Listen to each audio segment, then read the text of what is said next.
ప్రభునందు ప్రియమైన మీకందరికీ యేసుక్రీస్తు ప్రభువారి నామంలో మరొకసారి శుభములు తెలియజేస్తున్నాం. ఆరాధనలో మనం పాల్పొందేదానికంటే ముందు దేవుని వాక్యమును ధ్యానించి తదుపరి ఆరాధన కొరకై సిద్ధపడతాం. ఆరాధనలో ప్రవేశించేదానికంటే ముందుగా, దేవుని వాక్యమును ధ్యానించేదానికంటే ముందుగా ప్రార్థనలో ప్రభు వైపు కనిపెడతాం. దయచేసి తలలు వంచి సాధ్యమైతే మోకరించి మాతో కలిసి ఈ ప్రార్థనలో ఏకీభవించండి. ప్రార్థన చేసుకుంటాం. ప్రేమ కృప కనికరం కలిగిన మా ప్రియ పరలోకపు తండ్రి, జీవంగల దేవా, మీకే స్తోత్రములు. ఆరాధన కొరకై దేవా మీరు మమ్మల్ని ప్రేమించి దేవా ఏర్పరచుకున్నారు, సజీవులుగా ఉంచినారు. దేవా మమ్మల్ని సిద్ధపరచమని వేడుకుంటున్నాం. కృపగల తండ్రి, నిత్య శిక్షకు పాత్రలమై శిక్షార్హులమై మేము ఉన్నప్పుడు నిత్య జీవనకు పాత్రలుగా మమ్మల్ని చేయాలని ఉద్దేశించి మీరు జరిగించినటువంటి రక్షణ కార్యాన్ని బట్టి వందనాలు. శిలువలో మా కొరకే ప్రాణం అర్పించి దేవా మా కొరకై మీరు జరిగించిన కార్యాలు బహు గొప్పవి, విస్తారమైనవి. అందును బట్టి మిమ్మల్ని స్తుతించి మయపరిచి గణపరుస్తున్నాం. దేవా మీరు చేసిన మేలులు ఉపకారములు ఎంతో గొప్పవి, వాటిని వివరించలేము, వర్ణించలేము. మా కొరకై మీ అమూల్యమైన రక్తమును కార్చి దేవా మా కొరకై మీ ప్రాణమును దారబోసి బలిగా అర్పించి మిమ్మల్ని మీరుగా అప్పగించుకొని చేస్తూ వచ్చిన కార్యం అంతటిని బట్టి మీకు స్తుతులు స్తోత్రములు చెల్లిస్తున్నాం. దేవా మీరు అనుగ్రహించిన రక్షణ, దయచేసిన నిరీక్షణ అంతటిని బట్టి వందనాలు.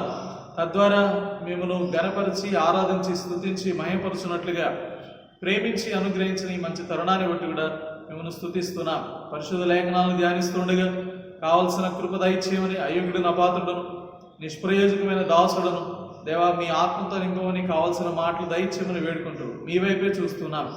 శత్రువును సిగ్గుపరచండి, వారి కార్యమును లయపరచండి, ప్రతి విధమైన ఆటంకమును దూరపరచండి.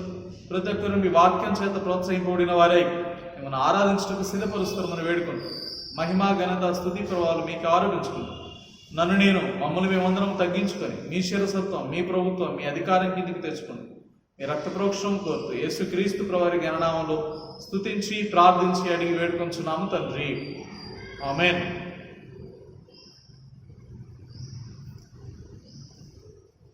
ప్రియమైన స్నేహితులారా, గత వారం ఆరాధన కొరకై 66వ కీర్తన 16వ వచనాన్ని ధ్యానించినామని మీకు జ్ఞాపకం ఉంది కదా. అదే మాటను ఆధారం చేసుకునే రెండవ భాగంగా ఈ ఆదివారం కూడా అదే భాగమును ఆధారం చేసుకొని ప్రభువును ఆరాధిస్తాం. గత వారం మనం కలిగి ఉన్నటువంటి అంశం మీకు జ్ఞాపకం ఉంది కదా. తన కొరకు కాక మన కొరకు అనేటువంటి అంశాన్ని ఆధారం చేసుకొని మనం ప్రభువును ఆరాధించినాం. 66వ కీర్తన 16వ వచనం మరొకసారి చదువుదాం. దేవుని యందు భయభక్తులు గలవారులారా, మీరందరూ వచ్చి ఆలకించుడి. ఆయన నా కొరకు చేసిన కార్యములను నేను వినిపించదను. ఆయన నా కొరకు చేసిన కార్యములను వినిపించదను అన్న విషయాన్ని ఆధారం చేసుకొని ప్రభువును ఆరాధించినాం. ఈ దినం కూడా ఆరాధన కొరకై మరి ఒక భాగాన్ని చదువుతాం. 126వ దావీదు కీర్తన, 126వ దావీదు కీర్తన మొదటి నుండి చివరి వరకు చదువుతాం. దయచేసి మీరు కూడా మాతో కలిసి చదవండి. 126వ దావీదు కీర్తన. సియోనుకు తిరిగి వచ్చిన వారిని యెహోవా చెరలో నుండి రప్పించినప్పుడు మనము కలగలిన వారి వలె నుంటివి. మన నోటి నిండా నవ్వుండెను, మన నాలుక ఆనందగానముతో నిండి ఉండెను. అప్పుడు యెహోవా వీరి కొరకు గొప్ప కార్యములు చేసినని అన్యజనులు చెప్పుకొనిది. యెహోవా మన కొరకు గొప్ప కార్యములు చేసి ఉన్నాడు, మనము సంతోషభరితులమైతిమి. దక్షిణ దేశంలో ప్రవాహములు పారునట్లుగా యెహోవా చెరపట్టిన మా వారిని రప్పించుము. కన్నీళ్లు విడుచుచు విత్తువారు సంతోషగానముతో పంట కోసెదరు. పిడికేడు విత్తనములు చేత పట్టుకొని ఏడ్చుచు పోవు విత్తువాడు సంతోషగానము చేయుచు పనులు మోసికని వచ్చును. ఈ 126వ కీర్తనను యాత్రా కీర్తన అని అంటాం కదా. కనుక ఈ యాత్రా కీర్తనలో భక్తులు ఈ కీర్తనను పాడుతూ ప్రభువును ఆరాధించేటువంటి వారు.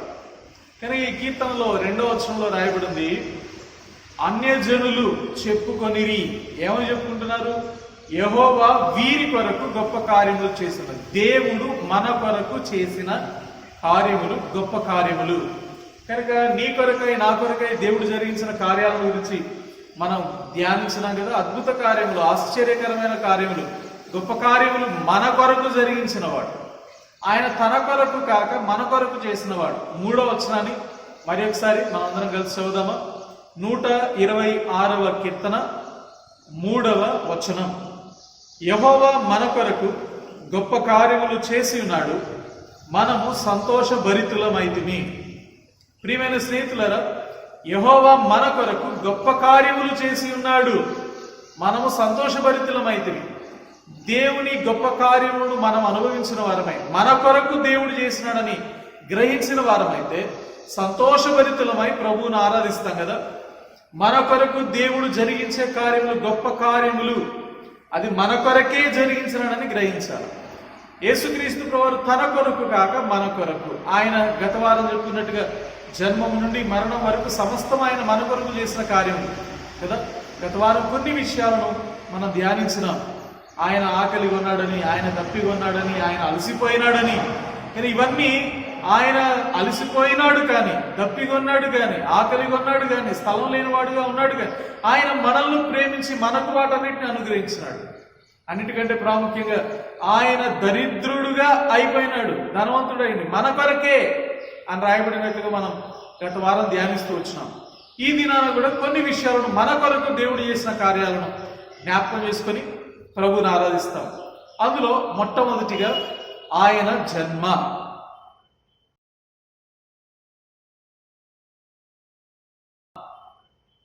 ప్రియమైన స్నేహితులారా, యేసుక్రీస్తు ప్రభువారు ఈ లోకంలో జన్మించింది నీ కొరకు, నా కొరకు, మన కొరకే. ఆయన మన కొరకే పుట్టి ఉన్నాడు. ఈ సందేశాన్ని యేసుక్రీస్తు ప్రభువారు పుట్టినప్పుడు దేవదూతలు పలికినట్టుగా మనం చూడగలం. లూకా సువార్త 2వ అధ్యాయము, లూకా సువార్త 2వ అధ్యాయం 11వ వచనం. లూకా సువార్త 2:11. దావీదు పట్టణమందు నేడు రక్షకుడు మీ కొరకు పుట్టి ఉన్నాడు, ఈయన ప్రభు అయిన క్రీస్తు. ప్రియమైన స్నేహితులారా, మీ కొరకు పుట్టి ఉన్నాడు. దావీదు పట్టణమందు రక్షకుడు మీ కొరకు పుట్టి ఉన్నాడు. ఈయనే అభిషిక్తుడు క్రీస్తు. కనుక ఇక్కడ రక్షకుడు అనే మాటకు యేసు అనే అర్థం, ప్రభువు అనే మాటకు ఆయన మనకు రాజుల రాజు అన్నట్టుగా, క్రీస్తు అనే మాటకు అభిషిక్తుడు అని అర్థం. ప్రభు అయిన యేసు క్రీస్తు వారు ఈ లోకంలో పుట్టి ఉన్నాడు. ఎవరి కొరకు? మీ కొరకు అని ప్రకటించబడుతుంది. ఇక్కడ ప్రకటించే వ్యక్తి ఎవరో తెలుసా? ప్రభువు దూత. కనుక పరమందుండి, ఆకాశమునందుండి, ఎంత ఇక్కడ రాయబడింది, ప్రభు దూత వారి వద్దకు వచ్చి నిలిచెను, ప్రభు మహిమ వారి చుట్టూ ప్రకాశించను, వారు మిక్కిలి భయపడిరి. గొప్ప మహిమతో ప్రభు దూత ఆ గొల్లల దగ్గర నిలబడి ఈ మాటను పలుకుతున్నాడు. యేసుక్రీస్తు ప్రభువారు పుట్టింది మీ కొరకు. ఆ మాట పలికేటప్పుడు ఆ దూత ఎట్లా ఆలోచించి ఉంటుందో కదా. కనుక యేసుక్రీస్తు ప్రభువారు దూతల కోసం వచ్చినవాడు కాదు. యేసుక్రీస్తు ప్రభువారు తన కోసం వచ్చినవాడు కాదు. యేసుక్రీస్తు ప్రభువారు నీ కొరకు, నా కొరకు ఈ లోకంలో జన్మించినటువంటి వాడు. ఆయన పుట్టినటువంటి వాడు. ఆయన పుట్టుక కేవలం మన కొరకే. ఆయన ఏదో అలా పుట్టినాడు లేండి, ఏదో అలా బ్రతికినాడు, ఏదో అలా చనిపోయినాడు, చరిత్రలో అట్లా నిలిచిపోయినాడు అన్నట్లుగా కాదు. ఆయన పర్పస్, ఆయన ఉద్దేశమే నీ కొరకు, నా కొరకు, ఈ లోకంలో మానవాళ్ళందరి కొరకై ఆయన ఈ లోకంలో జన్మించిన వాడుగా ఉన్నాడు. ఇది మొదటిది, ఆయన జన్మ. ఇక ఆయన జీవితం అంతా మనం పోయిన వారం ధ్యానించినాం.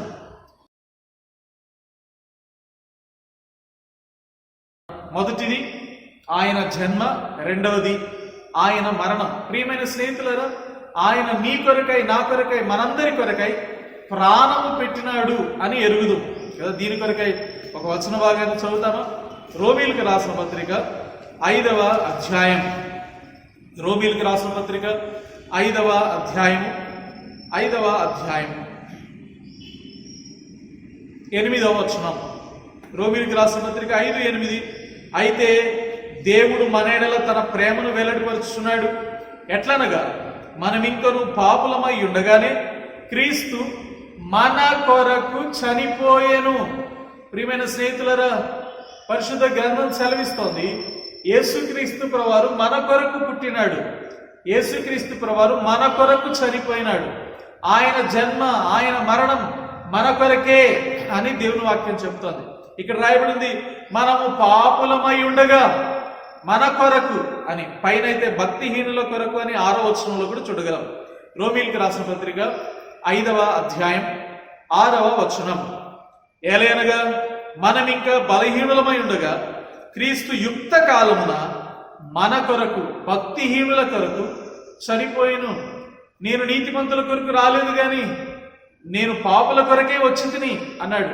మనం పాపులమై ఉండగా, మనం భక్తిహీనులమై ఉండగా, మనము శత్రువులమై ఉండగా అని 10వ వచనంలో కూడా చూడగలం. కనుక మన కొరకై యేసుక్రీస్తు ప్రభువారు ఈ లోకంలోనికి ఆయన జన్మించినాడు, వచ్చినాడు.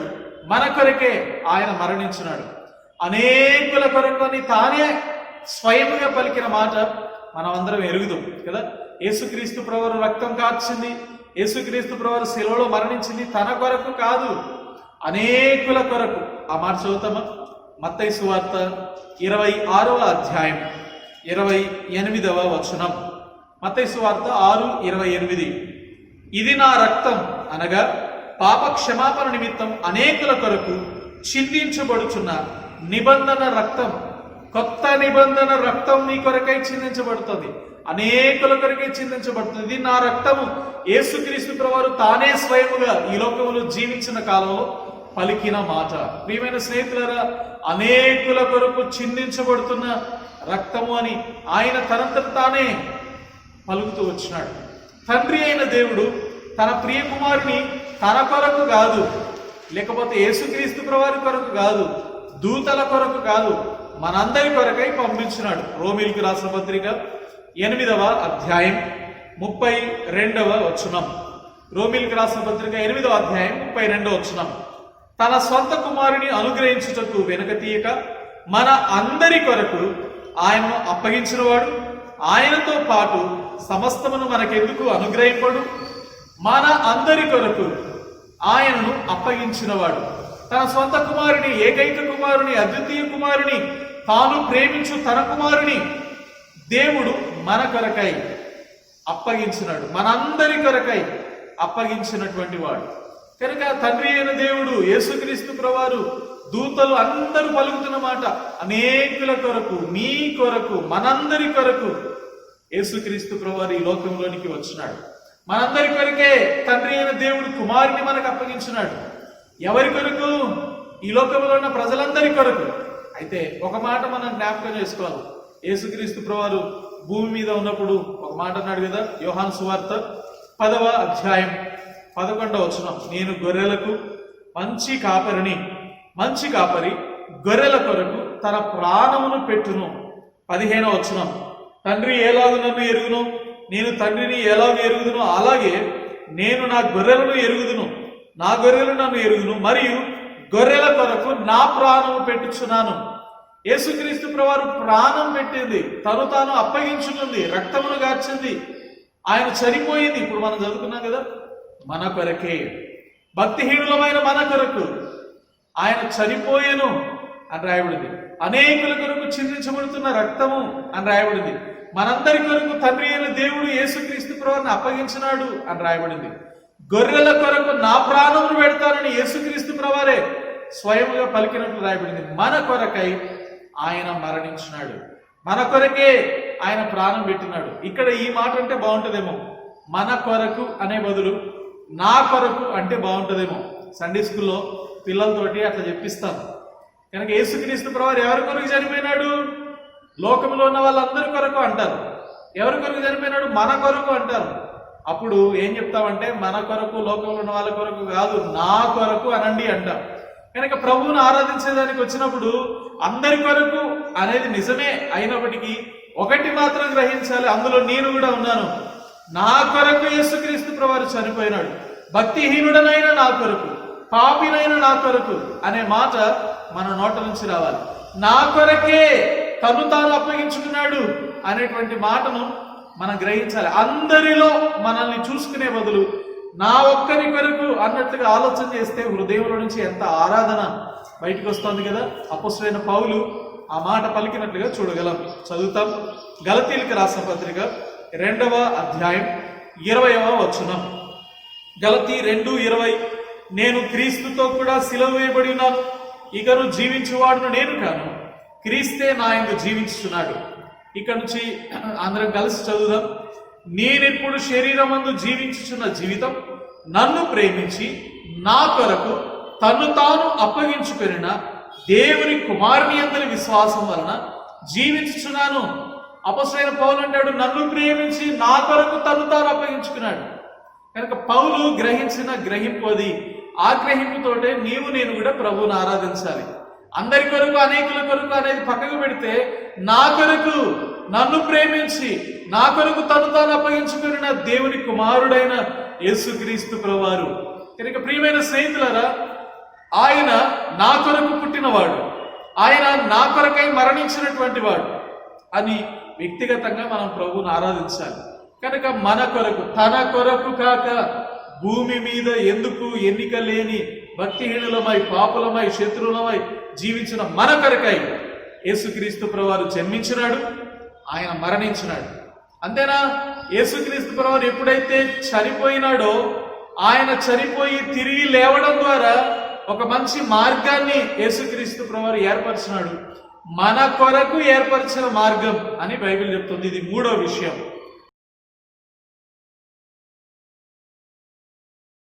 కనుక 3వదిగా మార్గం. మొదటిగా యేసుక్రీస్తు ప్రభువారి జన్మ, 2వదిగా యేసుక్రీస్తు ప్రభువారి మరణం, 3వదిగా యేసుక్రీస్తు ప్రభువారు ఏర్పరిచిన మార్గం. ప్రియమైన స్నేహితులారా, ఈ భూమి మీద ఉన్నప్పుడు యేసుక్రీస్తు ప్రభువారు అన్నాడు, నేనే మార్గమును, నా ద్వారానే తండ్రి యొద్దకు రాగలరు అని. కనుక ఒక మార్గమును ఏర్పరిచేదానికి వచ్చినాడు. హెబ్రీయులకు రాసిన పత్రిక 10వ అధ్యాయం 19-20 వచనాలు చదువుతాం. హెబ్రీయులకు రాసిన పత్రిక 10వ అధ్యాయం 19-20 వచనాలు. సహోదరులారా, యేసు మన కొరకు ప్రతిష్ఠించిన మార్గమున అనగా నూతనమైనదియు జీవము గలిదియు ఆయన శరీరమును తెర ద్వారా ఏర్పరచబడినది ఆయన మార్గమున. ప్రియమైన స్నేహితులారా, అపొస్తలుడైన పౌలు అంటాడు, యేసుక్రీస్తు ప్రభువారు మన కొరకు ప్రతిష్ఠించిన మార్గం, నూతనమైన జీవము కలిగిన ఏర్పరచబడిన మార్గం. ఈ మార్గము మన కొరకే అని ఆయన స్పష్టంగా రాసినట్లుగా చూస్తున్నాం. కనుక ఈ లోకంలో ఉన్న మనందరము తండ్రి అయిన దేవుని సమీపించేదాని కొరకు, ఈ రీతిగా ప్రభువును ఆరాధించేదాని కొరకు, ఆయన సముఖములో ఆయన సన్నిధిలోనికి ప్రవేశించేదాని కొరకు, పరలోక రాజ్యంలో తండ్రి సన్నిధిలోనికి ప్రవేశించేదాని కొరకు కావలసిన మార్గాన్ని యేసుక్రీస్తు ప్రభువారు మన కొరకై ఏర్పరిచినాడు. కనుక ఆయన ఏర్పరిచిన మార్గం ఇక్కడ 4 విషయాలు రాయబడ్డాయి కదా. ఆయన ఏర్పరిచిన మార్గం మొట్టమొదటిగా అది ప్రతిష్ఠింపబడిన మార్గం, 2వదిగా నూతనమైన మార్గం, 3వదిగా జీవము కలిగిన మార్గం, 4వదిగా ఏర్పరచబడిన మార్గం. ప్రియమైన స్నేహితులారా, తానే మార్గమైనాడు. ఆయన ద్వారానే తండ్రి యొద్దకు చేరుకోగలిగే ధన్యత ప్రభు మనకిచ్చినాడు. మనకందరికి బాగా పరిచయమైన మాటే కదా. యేసుక్రీస్తు ప్రభువారు చెప్పాడు ఏమని? నేనే మార్గమును సత్యమును జీవమును. యోహాను సువార్త 14వ అధ్యాయం 6వ వచనంలో ఈ విషయాన్ని మనం చూడొచ్చు కదా. యోహాను సువార్త 14వ అధ్యాయం 6వ వచనం, యేసు నేనే మార్గమును సత్యమును జీవమును, నా ద్వారానే తప్ప ఎవడును తండ్రి యొద్దకు రాడు అని పలికినాడు. కనుక యేసుక్రీస్తు ప్రభువారే మార్గమైనాడు. ఆయన శరీరము అను తెర ద్వారా ఏర్పరచబడిన మార్గం ఇది. యేసుక్రీస్తు ప్రభువారు చనిపోయి సమాధిలో నుండి తిరిగి లేచి తండ్రి యొద్దకు ఏ రీతిగా వెళ్ళినాడో కనుక ఆ విషయాన్ని మనకు జ్ఞాపకం చేస్తున్నాడు. నేను ఒక తండ్రి యొద్దకు ఒక మార్గాన్ని ఏర్పరిచినాను. ఇది ఏర్పరిచిన మార్గం, ఇది ప్రతిష్ఠింపబడిన మార్గం, నూతనమైన జీవము కలిగిన మార్గం. ఆ మార్గం మన కొరకై దేవుడు ప్రతిష్ఠించినాడని రాయబడింది. అందును బట్టి మనం ప్రభువును స్తుతించి గణపరచబద్ధులమై ఉన్నాం. 4వ విషయాన్ని గురించి చూస్తాం.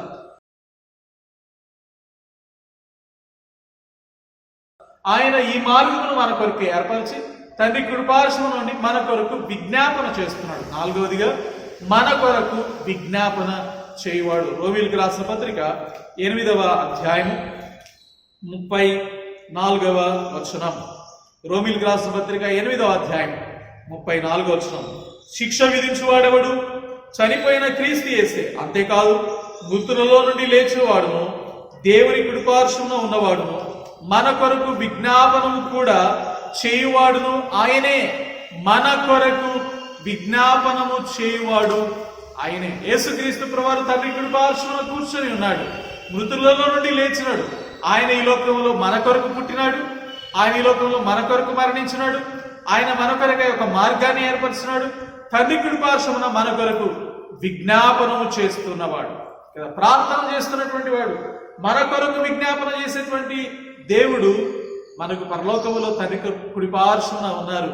కుమారుడైనటువంటి దేవుడు, దేవుని కుమారుడు. ఆయనను బట్టి అందరూ బట్టి మనం ఆరాధించవలసిన వారమే అన్నాం. ఇప్పుడు మనం చదివిన భాగాలన్నింటిలో ఈ మాటలు రాయబడ్డాయి కదా. మీ కొరకు పుట్టి ఉన్నాడు, మన కొరకు చనిపోయినాడు, మన కొరకు ప్రతిష్ఠించబడిన మార్గం ఏర్పరిచినాడు, మన కొరకు విజ్ఞాపనం చేస్తున్నాడు. అంతేనా? అంతేకాదు ఆయన మన కొరకు పరలోక రాజ్యములో స్థలమును సిద్ధపరుస్తున్నాడు కదా. సిద్ధపరచబడిన రాజ్యం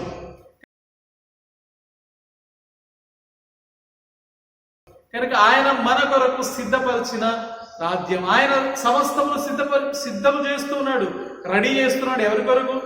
నీ కొరకు, నా కొరకే.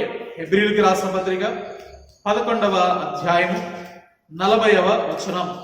హెబ్రీయులకు రాసిన పత్రిక 11వ అధ్యాయం 40వ వచనం చదువుతాం. 39, 40 వచనాలు కలిసి ఉన్నాయి. వీరందరూ తమ విశ్వాసం ద్వారా సాక్ష్యం పొందిన వారైనను మనము లేకుండా సంపూర్ణులు కాకుండా నిమిత్తం, జాగ్రత్తగా గమనించండి, దేవుడు మన కొరకు మరి శ్రేష్టమైన దానిని ముందుగా సిద్ధపరచాను. కానీ ఇక్కడ రాయబడింది దేవుడు మన కొరకు ముందుగా శ్రేష్టమైన దానిని సిద్ధపరచాను కదా.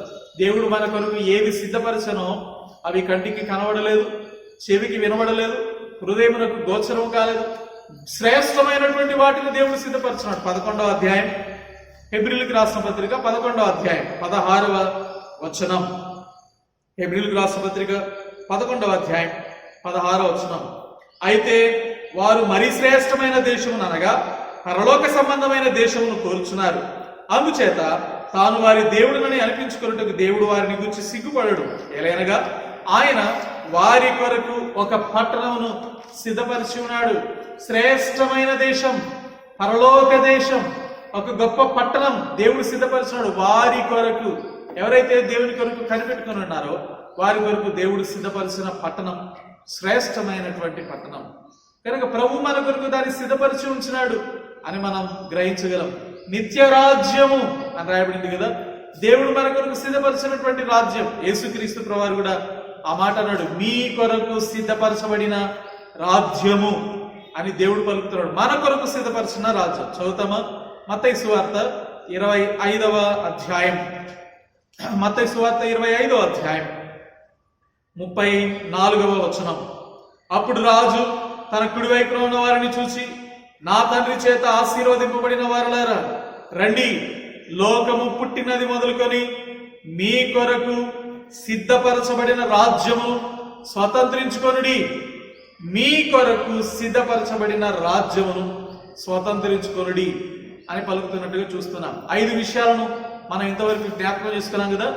ఏమిటి 5 విషయాలు? మీ కొరకు పుట్టి ఉన్నవాడు, లేకపోతే మన కొరకు పుట్టినాడు. రెండవది, మన కొరకు చనిపోయినాడు. మూడవది, మన కొరకు మార్గం ఏర్పరుచున్నాడు. నాలుగవది, మన కొరకు విజ్ఞాపన చేస్తున్నాడు. ఐదవది, మన కొరకు రాజ్యమును సిద్ధపరిచినాడు. ఎంత ప్రేమ దేవునిది! అటువంటి ప్రేమ కలిగిన వాడు ఏదో ఈ లోకంలో పుట్టానా, ఏదో ఈ లోకంలో జీవించానా, ఏదో ఈ లోకంలో చనిపోయినా అని కాదు. ప్రియ స్నేహితుడా, ఆయన జన్మించిన దానికి, ఆయన మరణించిన దానికి, ఆయన జీవించిన జీవితానికి, సమస్తానికి ఒక అర్థం ఉంది, ఒక కారణం ఉంది. ఆ కారణం ఎవరో తెలుసా? నువ్వు, నేను.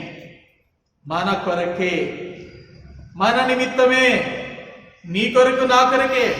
కనుక మీ కొరకు పుట్టి ఉన్నాడు, మీ కొరకు చనిపోయాను, మన కొరకు మార్గం ఏర్పరచను, మన కొరకు విజ్ఞాపనం చేస్తుండను, మన కొరకు రాజ్యమును సిద్ధపరచను.